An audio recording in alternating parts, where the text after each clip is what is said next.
Capítulo 37, Derrota. Mar del Pacífico, portaaviones insignia de la nueva ONU. Un mal tiempo marítimo se había desatado sorpresivamente en la escena que todos expectaban. Los enormes barcos de la ONU que estaban alrededor habían pasado de moverse suavemente al ritmo de la marea a estar tambaleándose de un lado para el otro de manera violenta por la presión que se había desatado en el lugar. En medio del romper de las olas, a una distancia prudente a cada lado de la pista de lanzamiento del portaaviones, mirándose fijamente entre sí se sentían dos auras completamente descomunales que mantenían paralizado a todo el mundo. Incluso los llegados heridos en la avioneta pudieron sentirlo pese a estar bastante lejos. Por un lado parte Madara tenía activado el Susanoo incompleto de 2 cabezas y 4 brazos con el que hasta ahora había derrotado a la mayoría de enemigos fuertes que se había encontrado, pero esta vez Madara tenía enfrente a alguien especial, alguien de quien había escuchado muchos relatos e historias exuberantes, por lo tanto medir la amenaza que representaba a Arian era la opción más coherente. Entre los relatos que había oído lo más destacable era que a Arian Blanc se le considerara una especie de santa bendecida por Dios, cosa que Madara no entendía del todo, pues pese a todo lo aprendido de este mundo, nunca pudo ver un poder significativo en ninguna persona, ni ver el poder de Dios entre comillas, así que si los relatos eran ciertos Arian probablemente fuese de los pocos humanos que contasen con un poder excepcional. Por otro lado Arian Blanc sujetaba firmemente el lamento Argenta, manteniendo una postura defensiva que consistía en sujetar con ambas manos el mango y mantener la espada pegada a su cuerpo, apuntando la hoja al cielo en todo momento. A pesar del notable tamaño del lamento Argenta, Arian lo sujetaba como si no fuese pesado, cosa que dejaba claro su fuerza. Ella tenía muy en claro por los informes recolectados durante todo este tiempo el nivel de fuerza de quien tenía al frente, no podría descuidarse un mero segundo ya que podría costarle la vida, así que mantenía una profunda concentración en el mínimo movimiento que pudiese hacer Madara, que también estaba expectante, esperando su primer ataque o alguna habilidad que pudiese haber preparado Arian. En medio de este ambiente tan pesado unos soldados llegaron corriendo rápidamente con una camilla para cargar a la comandante herida, a la que intentaron llevar adentro del buque. No obstante, la comandante con las pocas fuerzas que le quedaban se resistía a abandonar el lugar, pero a pesar de su determinación su cuerpo no soportó más y cuando ésta se intentó levantar de la camilla terminó perdiendo el conocimiento. Los soldados apresuraron el paso y se la llevaron corriendo hacia el área de emergencia adentro del portaaviones. Con su amiga ya a salvo, Arian dio un leve suspiro que apenas se pudo escuchar, ya que de inmediato arremetió contra Madara dando un corte diagonal. En ese momento Madara intentó bloquear el ataque de Arian usando una de las 2 espadas que podía generar el Susanoo incompleto y con las otras daría un contraataque en simultáneo. Sin embargo, cuando la espada del Susanoo hizo contacto con el filo del lamento Argenta, Madara sintió claramente como por unos microsegundos vibraron todos los huesos del Susanoo por el simple contacto entre ambos. Era como una masa infrenable de destrucción que generó una alerta en Madara, que de inmediato reforzó el bloqueo usando las 2 espadas que detuvieron el avance del lamento Argenta en seco. Madara estaba notablemente sorprendido por la fuerza y el poder que ejercía esa espada, de la cual no podía identificar ningún flujo de chakra. Podía decirse que era fuerza descomunal que se intentaba abrir paso a través de su defensa absoluta. En ese momento, después de frenar al lamento Argenta, Madara, viendo fijamente a Arian Blanc, le dijo en voz alta: tu subordinada casi consigue que la mate, y si aún respira es por mera consideración mía, ya que a pesar de su miedo no dudó un segundo en seguir adelante, a lo que Arian retrocedió y respondió seriamente mientras volvía a su postura de defensa: qué sorpresa que alguien tan despiadado como tú tenga algo de consideración por una joven soldado. Adivino, ¿es porque te recuerda a tus mujeres? ¿O es que solo cuando quieres matas y cuando no tienes piedad de la gente? A lo que Madara, mirando con el ceño fruncido a Arian, le dijo: todo lo que ha pasado y lo que pasará es producto de su notable incompetencia. Pensar que llegue a este circo meras especulaciones. Me decepciona que aquella proclamada como la esperanza de la humanidad no sea más que alguien incompetente que se escuda detrás de sus lacayos. Al escuchar esto, Arian cesó su ataque y retrocedió unos metros tan rápidamente que apenas Madara pudo notar cuando hizo ese movimiento. En ese momento Arian miró fijamente a Madara con una clara intención asesina. Llegados a esto no iba a haber una vuelta atrás, así que clavó el lamento Argenta en el suelo y juntando los pies extendió los brazos con las palmas abiertas. En ese momento Madara pudo sentir la presencia de algo más, algo que apenas se podía ver pero que estaba presente en el ambiente. Un halo de luz se coló entre las nubes y por unos segundos el ambiente se calmó por completo. Arian juntó sus brazos, chocando sus palmas haciendo un tipo de oración silenciosa, mientras la luz del lugar parecía canalizarse alrededor de su cuerpo. Pasaron unos segundos donde Madara miró a todos lados, fijándose en cada detalle de lo que estaba pasando en ese momento, hasta que Arian Blanca, ahora cubierta por una luz blanca deslumbrante, cogió el lamento Argenta con una mano, y apuntándolo contra Madara dijo en voz alta: Uchiha Madara, aquí y ahora en nombre de la nueva ONU, yo Arian Blanca te ejecutaré por el bien de la humanidad. Madara sabía que llegados a este punto no había vuelta atrás, así que aceptando la invitación de Arian le respondió con emoción: a bailar.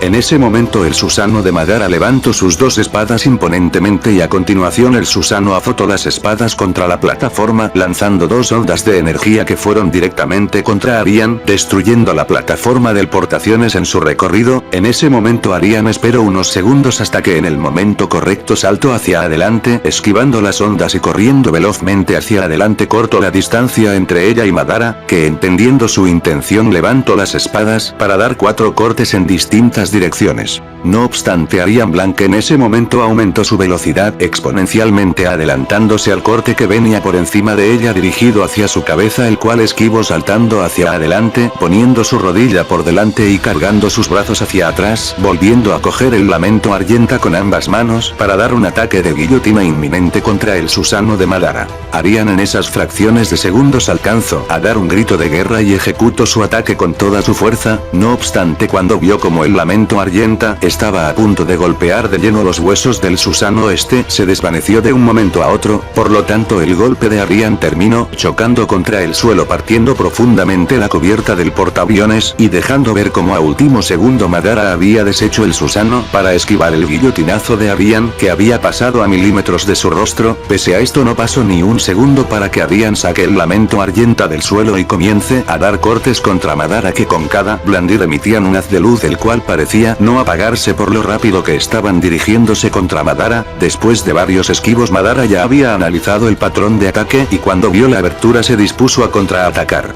Sin embargo, en ese preciso momento Arian soltó el lamento Argenta para darle un puñete que Madara pudo bloquear a tiempo, pero que lo arrojó varios metros para atrás para sorpresa del mismo Madara, que cogió un escombro del suelo, el cual lanzó velozmente contra Arian, pero esta con el lamento Argenta de vuelta en su mano lo partió sin problema. Entonces, después de hacer unas posiciones de manos, Madara desplegó de sus manos una serie de rayos morados que lanzó directamente contra Arian. No obstante, cuando los rayos impactaron, esta había desaparecido y Madara, siguiendo su rastro, terminó viéndola venir a toda velocidad por la izquierda, alzando su espada para dar un corte que realizó, pero terminó siendo una finta con la que arrojó el lamento Argenta contra Madara, que prediciendo su siguiente movimiento arremetió contra Arian, dándole un puñete en el estómago, pero al mismo tiempo recibiendo un golpe en el rostro que logró voltearle la cara a un costado. Ambos se vieron fijamente y sin decir nada comenzaron un intercambio de golpes que marcó un espectáculo para los espectadores, que vieron una demostración de pelea cuerpo a cuerpo tan pareja que ni el mismo lector era capaz de retratar en simples líneas de texto. Madara estaba más concentrado que nunca, bloqueando y contraatacando a la par que recibía golpes de lleno que podía sentir con claridad. Por su parte, Arian en un principio no parecía inmutarse en absoluto, pero conforme pasaron los segundos y golpes recibidos, su uniforme blanco de almirante se fue rompiendo por el roce de los golpes, hasta que después de encajarle un último golpe en el rostro a Madara, este terminó retrocediendo unos pasos por el impacto y varias gotas de sangre cayeron al suelo.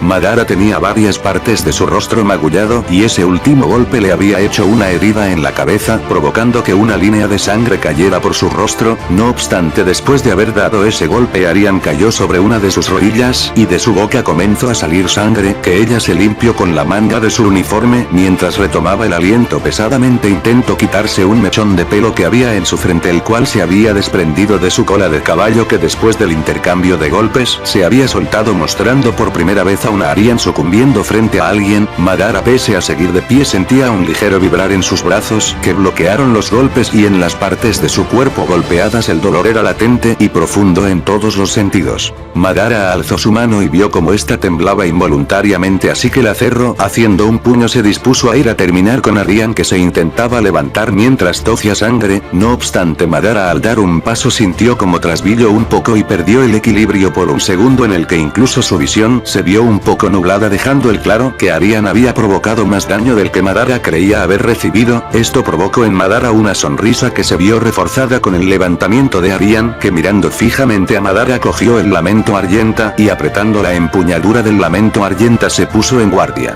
Madara había notado que durante la pelea aquella luz que la envolvía de pies a cabeza se había comenzado a debilitar y después de caer de rodillas estaba muy tenue. No obstante, en el momento en que cogió de nuevo su espada, Madara pudo ver cómo esa luz tenue volvía a recobrar su intensidad original. En un principio Madara pensó que a lo mejor era el lamento Argenta el que le daba ese poder, pero desde hace rato no sentía ningún poder emanar de esta, así que ¿cuál era la fuente de todo su poder?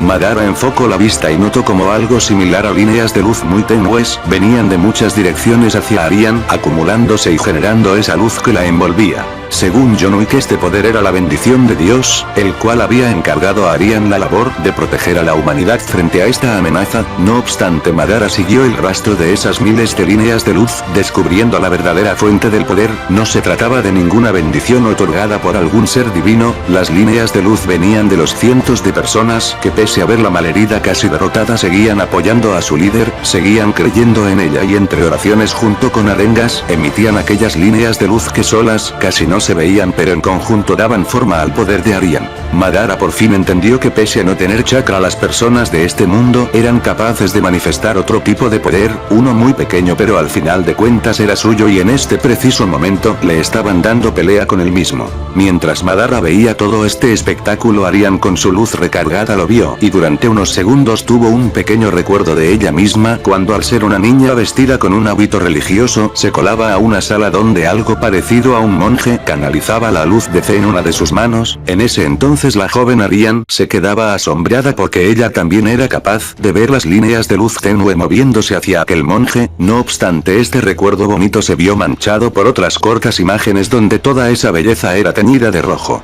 Arian volvió de inmediato en sí para continuar con la pelea, así que, apretando la empuñadura del lamento Argenta, se lanzó al ataque contra Madara, que generó el Susanoo imperfecto de cuerpo completo con el que sometería a Arian, que se volvió a mover de manera sobrehumana, y cargando con luz el lamento Argenta dio una estocada de luz directamente contra Madara, que no sabía él cómo, pero este haz de luz emitido por el lamento Argenta no golpeó la barrera del Susanoo, simple y llanamente se expandió por todo el Susanoo para comenzar a filtrarse por todas partes, siendo esta la técnica que Arian había ideado para derrotar la defensa perfecta de Madara, de la cual había recibido mucha información gracias a los testimonios recolectados de la ayuda brindada a los sobrevivientes de Japón. Por lo tanto, ahora que Madara, sin ninguna forma de detener la luz que se había filtrado hacia el interior, se vio forzado a salir del Susanoo estando suspendido en el aire, Arian en ese preciso momento se lanzó y, enfocando toda su luz de fe en el lamento Argenta, dio un corte directo hacia el cuello de Madara, que se vio acorralado como nunca antes. Habían superado su Susanoo y lo tenían en la zona perfecta para decapitarlo. Sin embargo, poco antes que el filo del lamento Argenta tocara el cuello de su objetivo, Arian sintió como repentinamente por encima de ella una enorme fuerza de atracción se generaba espontáneamente, restándole casi toda su fuerza.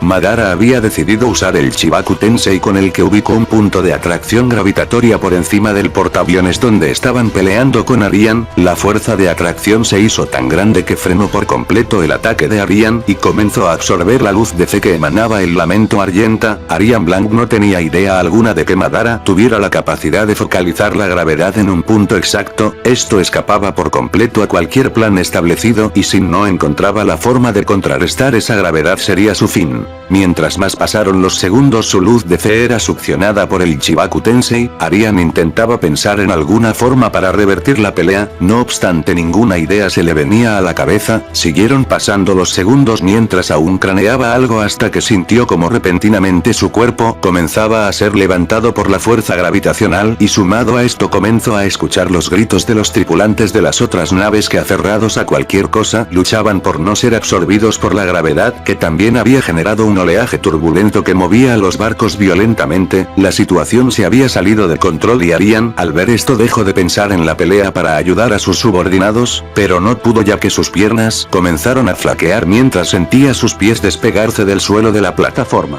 Aryan sabía que aún tenía un pendiente con Madara, pero antes que la pelea ella siempre velaría por su gente, así que, para evitar perder el equilibrio rápidamente clavó el filo del lamento Argenta contra la cubierta del portaaviones. No obstante, apenas el lamento Argenta se hundió en la cubierta, Madara apareció enfrente de Aryan y sin darle tiempo a nada la cogió del cuello, mientras que repentinamente toda la gravedad que provocaba el Ichibaku Tensei se disipó espontáneamente, calmando las aguas del mar y haciendo que todo lo que había levitado se cayese pesadamente. Aryan, con la mano de Madara en su cuello, rápidamente sacó de uno de sus bolsillos una granada cegadora a la que le quitó el seguro rápidamente para arrojarla al aire, pero Madara con su mano libre tomó la cegadora apenas salió de la mano de Aryan y la rompió haciendo que explote adentro de su mano sin cegarlo. Aryan apenas notó esto comenzó a emitir su luz de fe, incrementando su fuerza mientras intentaba zafarse del agarre de Madara, que en respuesta la estampó contra el suelo de la plataforma, cortando su luz sagrada y dejando ver una expresión de profundo dolor en su rostro. Todos los miembros de la nueva ONU, que aún se mantenían expectantes de la pelea, podían ver cómo la persona en la que habían depositado su fe como salvación de la humanidad, estaba clavada contra el suelo sin poder moverse, sin poder responder, y sin forma de alguna de retomar la batalla. Se hizo un silencio lúgubre que después de unos segundos, se oyó el golpe metálico del caer de las armas de los soldados, y mientras el suave oleaje del mar daba una atmósfera de apaciguamiento que dejaba claro que todo había terminado, Madara se puso a un costado de ella y ahí le dijo: por lo visto ni tu luz de fe es superior al poder de un dios. Fue interesante, debo reconocer que hasta ahora no había visto a un humano tan fuerte. Este mundo aún tiene cosas por descubrir. Después de decir eso, Madara cogió el lamento Argenta y después de sacarlo de un tirón del suelo dijo en voz alta: es el final y como reconocimiento de tu hazaña será tu propia espada la que termine con tu vida. En ese momento Madara alzó el lamento Argenta y se disponía a ejecutarla mientras ella, tosiendo un poco de sangre, dijo: si vas a terminar conmigo, al menos permite que mi gente se vaya, ya sufrieron demasiado bajo mis órdenes, y si tú también tienes personas bajo tu cuidado, permite que los míos se retiren. A lo que Madara, viéndola de reojo, detuvo su accionar mientras respondía: no valdría la pena ni matarlos, solo sería una pérdida de tiempo. Madara continuó su accionar para terminar de una vez por todas. Sin embargo, Aryan Blanc, al ver el lamento Argenta dirigiéndose a su pecho, levantó sus dos brazos y con sus manos detuvo la punta del lamento Argenta, frenando la punta el filo que comenzó a cortarle las manos. Aryan pudo sentir como toda la fuerza que le quedaba era incapaz de frenar el avance, así que poco a poco el filo se fue acercando al pecho de Aryan, que a pesar de todo aún no se había rendido y seguía peleando por sobrevivir. Madara en ese momento notó en los ojos de Aryan el espíritu de pelea que impulsaba a un individuo a no rendirse y seguir peleando pese a tener un enemigo superior. En ese momento se oyó una voz a unos metros, la cual dijo en voz alta: espere por favor, Uchiha Madara, si usted acaba con la vida de Madara, todo este viaje no tendrá ningún sentido. Madara al oír esto lo pensó un poco y, sabiendo que aquella persona tenía razón, dejó de empujar el lamento Argenta y la tiró a un costado para voltearse a ver y escuchar lo que tenía que decir aquel hombre misterioso, no sin antes advertirle: de lo que digas a continuación dependerá tu vida. Después de esto dejó que Aryan se levante del suelo a duras penas. Mientras recuperaba el aliento, aquel hombre se presentó: me llamo Isaac, soy el científico a cargo del área de investigación y esta es la primera vez que nos vemos, por lo tanto seré breve.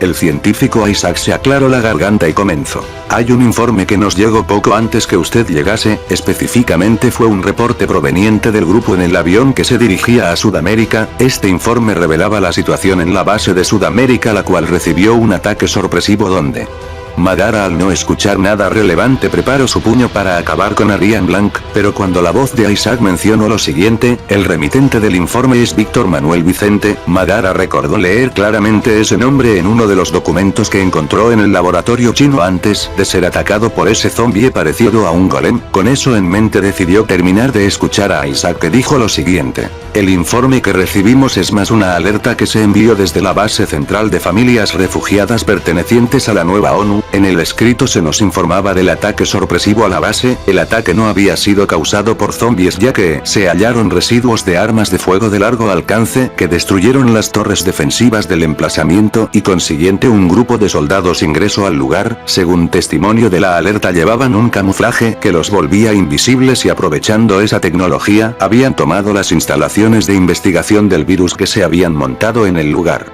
Madara, al escuchar esto, le preguntó a Isaac: sabiendo esto, ¿por qué no envían gente para rescatar a las familias de tus subordinados?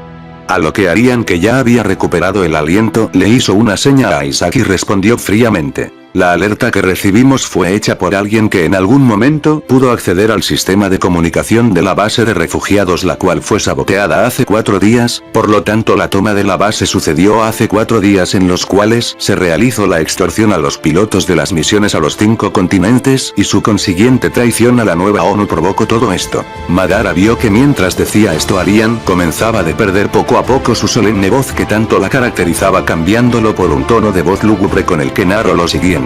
Los enviados a la misión de Sudamérica lograron neutralizar al piloto del avión antes de que éste hiciese explotar el avión, no obstante eso solo sirvió para que al llegar a la base se encuentren con un mar de zombies. Prácticamente todas las familias del lugar fueron expuestas a un gas amarillo que volvió en zombies a gran parte, que convertida en zombie devoró ferozmente a las demás familias del lugar que se habían ocultado del gas amarillo. En ese momento Arian dejó de hablar por un momento, una pequeña lágrima comenzó a deslizarse por su rostro repentinamente. Madara, antes de decir algo, pudo reconocer el dolor que sentía Arian cuando mencionó cómo se hallaron los cuerpos de las familias de sus subordinados, que por lo visto recién se estaban enterando de lo que había pasado con sus familias. Madara observó a su alrededor y vio como todos los soldados de la nueva ONU en silencio absoluto los veían directamente esperando el fin del relato, que les estaba dando la peor noticia que un hombre pudiese escuchar. Además de eso, el miedo que sentían hacia Madara no hacía más que incrementar la densidad del problema, ya que primero perdieron su espíritu de pelea cuando vieron caer los cañones de los acorazados al mar, creyeron en Arian cuando ésta se envolvió en su luz con la que pudo pelearle a Madara, y por último perdieron todo indicio de fe cuando vieron el poder de Madara derrotando a Arian fácilmente. Después de un rato de contemplar la escena, Madara dejó de ver a sus alrededores y le ordenó continuar a Arian, que después de aclararse la garganta siguió hablando.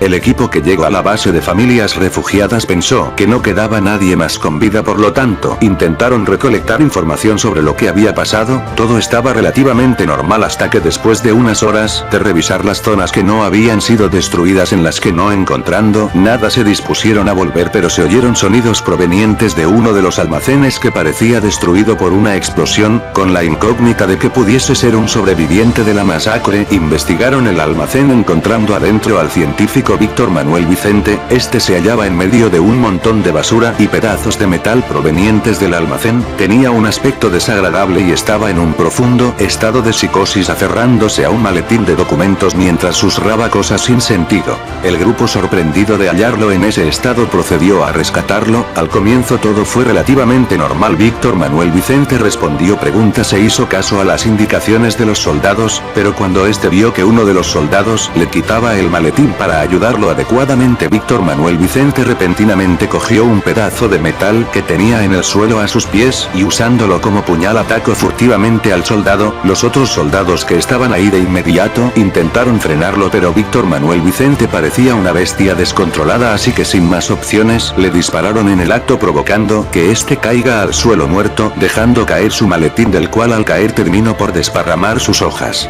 En estas hojas al comienzo no parecían tener ningún tipo de relevancia, pero el hecho de que éstas hayan estado en custodia del científico Víctor Manuel Vicente y su reacción tan agresiva dio razones suficientes para que los miembros del grupo revisaran los documentos, donde a primera vista hallaron lo que parecían ser unos estudios extraños, pero pronto se dieron cuenta que los documentos eran apuntes sobre la creación de un organismo orgánico. Madara, al escuchar esto, miró fijamente a Arian mientras que ella seguía narrando. Después de revisar los apuntes se encontraron una gran cantidad de documentos que serían los orígenes de la creación de una célula sintética que tenía la capacidad de regenerar tejidos y revivir órganos muertos recientemente, una serie de fórmulas y teorías que testificaban paso a paso la creación, prueba y ensayo del mismo, hasta culminar con un resultado positivo que posibilitaba las pruebas en humanos. Mientras los miembros revisaban una de las hojas, uno de los soldados siguió inspeccionando el lugar y vio que en el suelo cubierto de basura había algo extraño, así que despejó el piso y llamó inmediatamente a su capitán, el cual alumbró con su linterna, revelando un escrito hecho en el suelo hecho por algún metal puntiagudo. El capitán miró al puñal con el que Víctor Manuel Vicente intentó atacar y leyó en voz alta para los demás.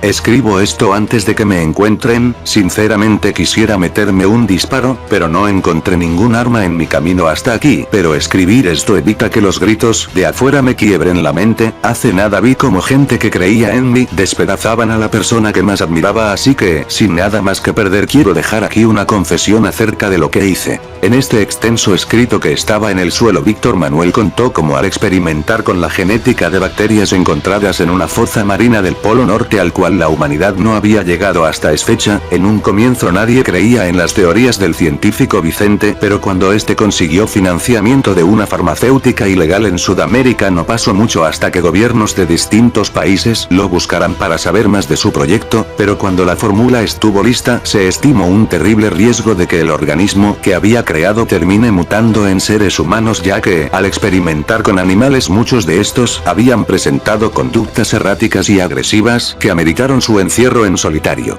Con este peligro sobre la mesa, ningún gobierno quiso arriesgarse y en poco tiempo toda la investigación de Víctor Manuel Vicente se veía inservible al no poder usarla en humanos. Sin embargo, la dura realidad era que el gobierno estadounidense había ordenado a los países negar las pruebas para adueñarse del organismo antes que pueda ser vendido a otras potencias. Esto era bien sabido por Víctor Manuel Vicente, que antes de perder el trabajo de su vida, Víctor huyó de Sudamérica a Asia, donde sabiendo que lo iban a perseguir decidió primero entrar a China, donde estaría de incógnito unos años, hasta que, viendo un mejor panorama y aprendiendo de sus errores, llegó a Japón, donde ingresó a la Cruz Roja como médico auxiliar. Lo demás era historia. Japón fue el primer país en caer por los zombies y el resto del mundo sufrió el mismo destino. Arrepentido por lo que había provocado, Víctor Manuel Vicente había terminado regresando a Sudamérica para pudrirse en alguna zona segura hasta que se lo comieran o muriese por algún motivo absurdo. Los días parecían eternos y Víctor Manuel Vicente cada vez se sentía peor por lo que había hecho. Llegó a tal depresión que decidió suicidarse, dejando una nota donde confesaba su crimen contra la humanidad,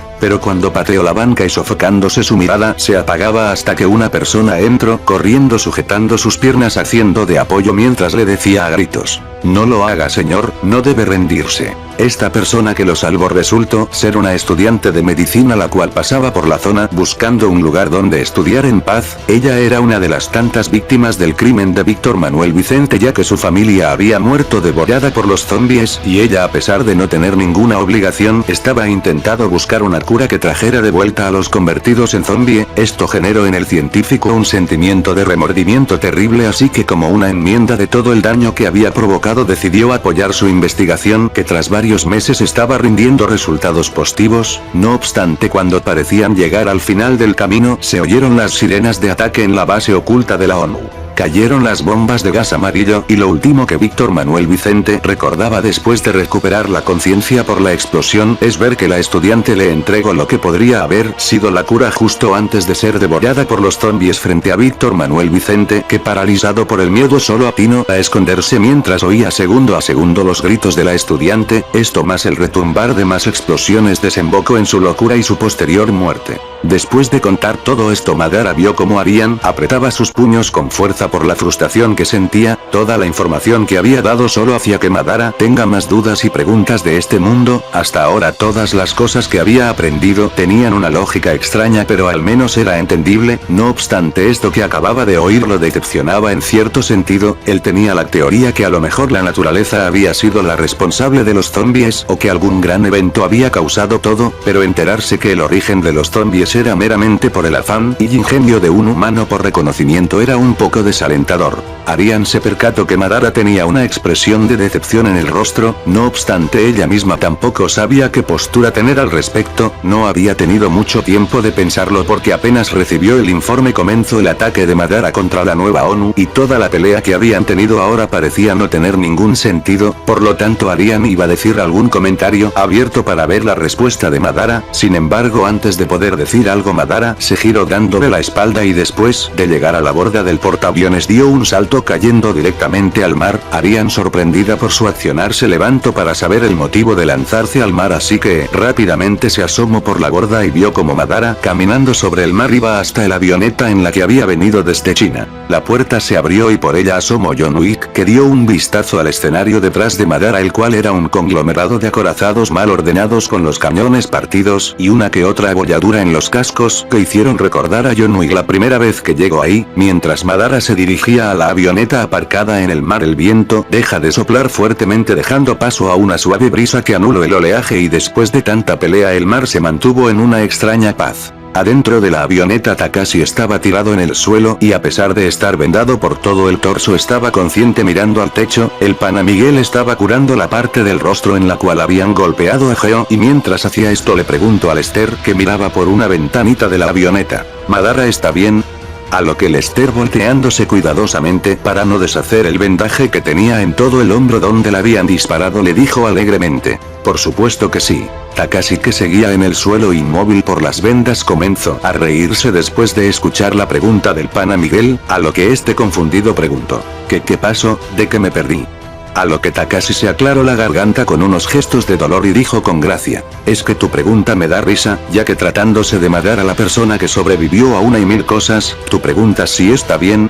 El pana Miguel iba a decir algo, pero entonces Lester también comenzó a reírse mientras le decía al pana Miguel entre risas: joder, solo tú harías esas preguntas tan obvias. A lo que el pana Miguel dijo mientras se rascaba la cabeza: rayos, lo dije por preocupación, uno nunca sabe. En eso se oyó la voz de Madara, que mientras entraba de nuevo a la avioneta le dijo al pana Miguel: antes de preocuparte por mí deberías fijarte en qué medicamento usas para curar un golpe como ese. En ese momento Geo y Lester vieron que el pana Miguel tenía abierto el pote de bloqueador solar en vez del ungüento de golpes. Al darse cuenta de esto, el pana Miguel solo alcanzó a decir: carajo, me equivoqué. El pana Miguel estaba un poco decaído porque sentía no haber hecho mucho en la batalla que se libró en la Fortaleza Dragón, y para colmo ahora estaba haciendo puras tonteras. Al verlo así, los demás, en vez de burlarse por su última pavada, decidieron darle ánimo para que deje de estar decaído. En este ambiente cordial, Madara se sentó y la avioneta se puso en marcha mientras los demás conversaban amenamente. Madara estaba un poco decepcionado de saber sobre el origen de los zombies, pero algo no lo llegaba a convencer el hecho de que los zombies a los que él se había enfrentado al comienzo de la infección no parecían ser simples infectados y se supone que estaba comenzando apenas. Entonces, ¿por qué la mayoría de zombies que derrotó eran mutaciones tan completas?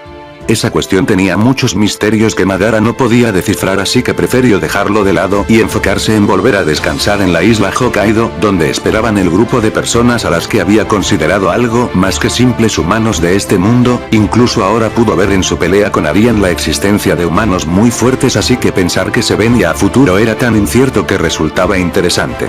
Después de tanto pelear, Madara se terminó durmiendo por el cansancio de haber estado sin dormir por varios días en los que apenas había comido, por estar al margen de cualquier posible ataque, y con todos los temas con la nueva ONU cerrados se dispuso descansar merecidamente. Mientras la avioneta se iba, Arian Blanc, parada sobre el borde del portaaviones, miraba al horizonte mientras a su alrededor, sin decir nada, los soldados comenzaban a reparar todo. En ese momento la comandante salió del interior del portaaviones y, siendo perseguida por varios médicos militares, llegó hasta donde Arian Blanc y al verla de espaldas le preguntó en voz alta: ahora que sabemos el origen de todo, podemos intentar crear una forma de solucionar este infierno, ¿verdad?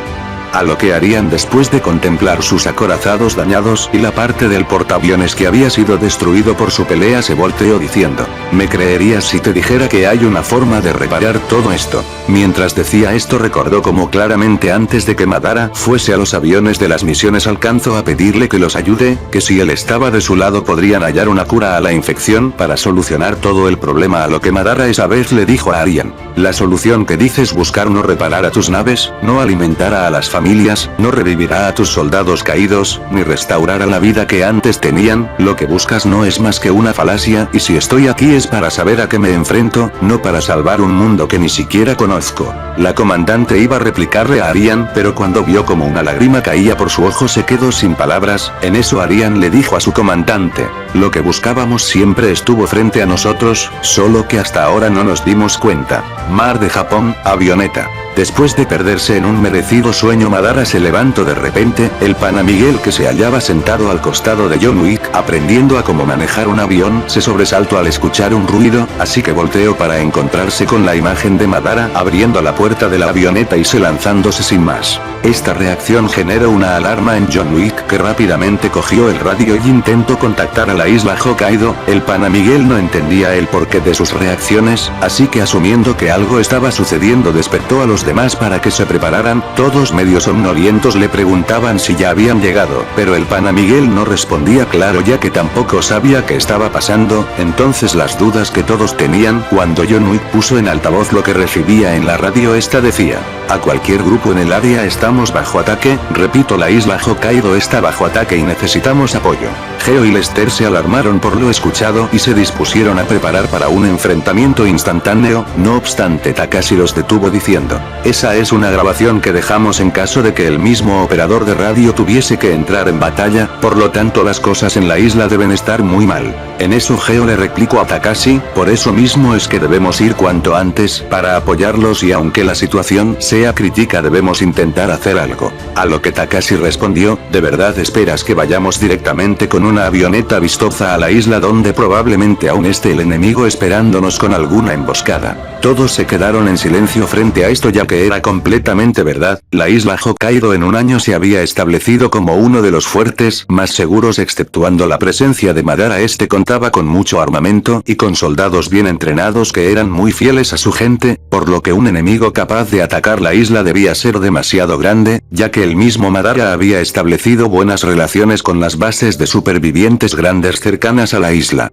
Conscientes de esto, usaron los mapas para llegar a la zona alejada de la isla, donde aterrizaron sigilosamente y caminaron hasta la orilla con armas en mano. Los guiaba John Wick, que manteniéndose en primera línea llegó a una colina elevada desde la cual se podría ver claramente varias partes de la isla. Takashi y los demás esperaban en la orilla la señal de John Wick, mientras atentos miraban en todas direcciones para evitar un ataque sorpresa, teniendo los nervios de punta al no tener idea de qué había pasado. No obstante, en ese momento John Wick desde la colina les hizo una señal que indicaba seguridad por la zona. Takashi, a pesar de sus heridas, fue el primero en moverse hacia la posición de John Wick, que a pesar de haberles señalado que era seguro no tenía una cara de que todo esté bien. Las sospechas de Takashi se confirmaron cuando al llegar a la colina pudo ver cómo el lugar que no hace muchos días había dejado en medio de discusiones con Saya estaba completamente destruido. La cerca de alambrado que brindaba una seguridad hermética estaba completamente rota y se caía a pedazos. Las casas que antes estaban llenas de familias que vivían agradecidas con Madara ahora ardían en enormes ojeras que las devoraban por completo desde los cimientos. Mientras se iban acercando pudieron ver los gigantes montículos de cadáveres que estaban por la puerta este, que era el ingreso para todos los que venían del muelle. El grupo ingreso incrédulo de lo veían hasta que escucharon ruidos, así que listos para disparar comenzaron a buscar algún superviviente. El pana Miguel tenía las manos temblando mientras veía como por todas partes habían cadáveres de personas que él conocía. No podía evitar sentir una mezcla de pena por sus compañeros y furia por quien había sido el responsable de sus muertes. Avanzaron por la entrada sin hallar a ningún superviviente de la masacre. La sangre en el suelo aún estaba medio fresca, así que, si se apuraban podrían a lo mejor hallar a alguien con vida. Por lo tanto, avanzaron a la zona central de la base, donde fue entonces que entendieron qué había pasado. El centro de mando desde el cual se dirigía todo se hallaba completamente destruido. Lo que antes era un edificio grande y simbólico para todos ahora era un montón de escombros, que en medio de sus muros rotos y fierros retorcidos presentaba cadáveres carbonizados en pedazos. Además de eso, por todo el lugar habían más muertos. Familias enteras habían sido ejecutadas en el lugar y sus cuerpos habían sido apilados como basura alrededor del centro de mando destruido. Incluso el mismo John Wick se sintió consternado por la masacre que había ocurrido, pero lo peor fue cuando vieron que a espaldas del centro de mando donde estaba el hospital de la base había un apartado cerca a la entrada donde habían sido dejados los cadáveres de todo el grupo que Madara había salvado hasta ahora. Desde Hirano hasta las lolis de Gakogurashi, todos habían sido asesinados frente a un paredón. Takashi, al ver los cuerpos de sus amigos, empezó a recordar los momentos que pasó con ellos, como cuando escaparon de la academia o cuando pelearon por el ejército. Inconscientemente Takashi soltó su arma y comenzó a caminar hacia los cadáveres de sus compañeros. Mientras se iba acercando, más recuerdos se le venían a la mente, haciendo que comenzara a soltar lágrimas. El pana Miguel, al ver esto, quiso advertirle a Takashi, pero cuando este reconoció el cadáver de Saya, fue directamente hacia ella y al verla cayó sobre sus rodillas. El pana Miguel lo había intentado detener, pero no pudo frenar en absoluto a Takashi, que a un costado del cadáver de Saya, para contemplarlo en silencio con pena. Unos momentos después, con su mano, le cerró los ojos y como si una carga llegase desde lo más profundo de su alma, Takashi dio un grito de dolor.